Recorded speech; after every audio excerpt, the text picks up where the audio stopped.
can't contain my excitement because today I'm going to talk about another incredible example of adaptive reuse here in Southern California.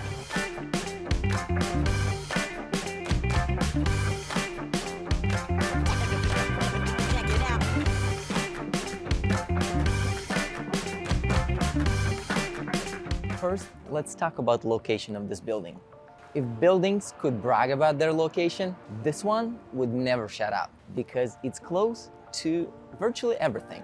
This building is located on the intersection of Pine Avenue and 4th Street, and it is very close to everything. You could step down and you could be at the coffee shop, restaurant, you could catch burlesque shows if this is what you're into. Whatever you can imagine. And of course, Pine Avenue is right here, so you could just walk down a couple of blocks and a lot of insanely good Italian, Greek restaurants, you name it, they're there. So it's an epitome of urban living with a little bit of a beach town twist to it.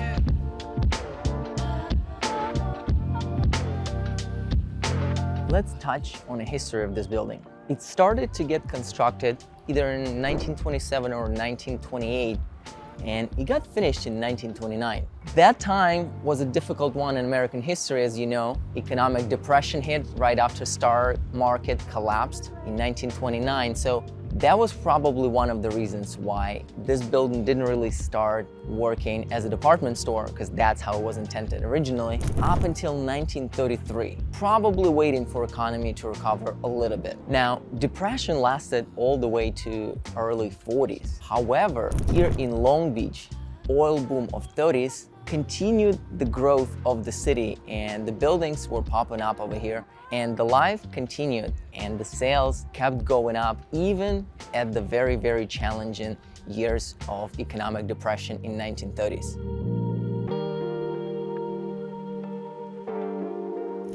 Pine Avenue was a shopping destination in Long Beach in late 20s and early 30s, and there were a lot of department stores over here. There was Buffum store, there was Woolworths. Pretty much the majority of the department stores that were well known and popular back in the day were located here on Pine Avenue. And the building itself, it's a gorgeous mix of Art Deco and Renaissance revival, designed by Meyer and Holler, aka the guys behind Egyptian and Chinese theaters in Hollywood. Also, First National Bank of Hollywood on a corner of Hollywood and Highland, and on the top of that, Ocean Center building in Long Beach that recently got remodeled and opened its doors a few years ago. So those architects were an absolute legends, not just here in Long Beach, but in Southern California altogether.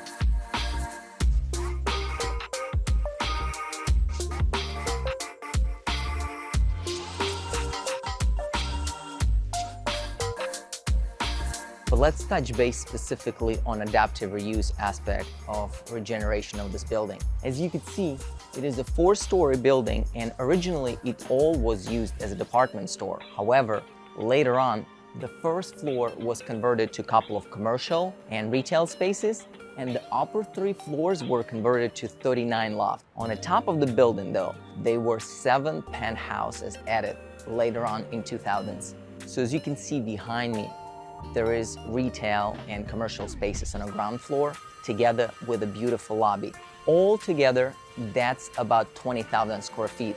And what's unique for this specific building is the fact that the basement was converted to 67 parking spots underneath the building, which is incredible value to historic real estate and historic lofts like that.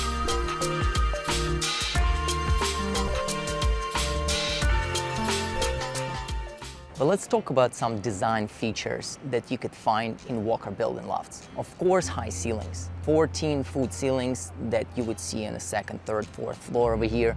Polished concrete floors and exposed ductwork is also something that you could see in every single unit. And of course, a huge industrial-sized windows. Now, penthouses, they were built in early 2000s when this conversion was taking place, and there's 7 of them over here on the 4th floor, so they're occupying 5th and 6th floor of the building.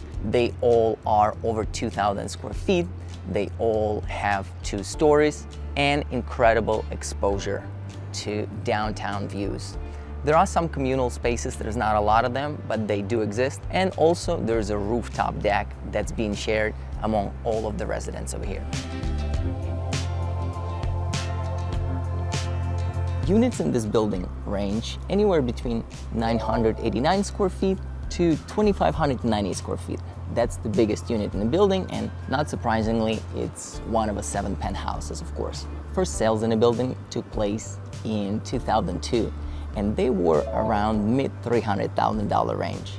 So now, the highest sale in the building is 1,260, so just over $1.25 million. And of course, it is a penthouse unit. However, here's a kicker. There's not that many sales that take place in the building. For example, in 2004, there was only 1 sale that took place here. Same thing with 2023. In 2022, there were 2 sales. Before that, there were years when there would be 5, 6, 7 units sold. But recently, units would very rarely come actively on the market, available for sale here in this building.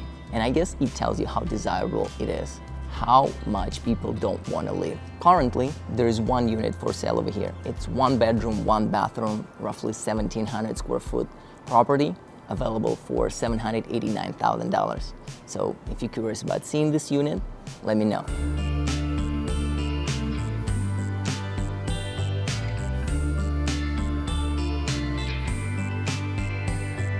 Thank you so much for watching this.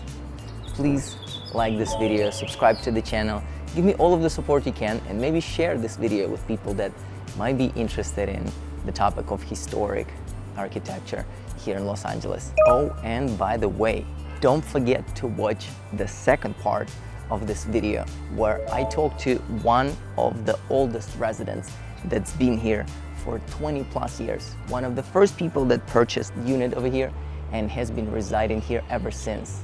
This one and this one heater.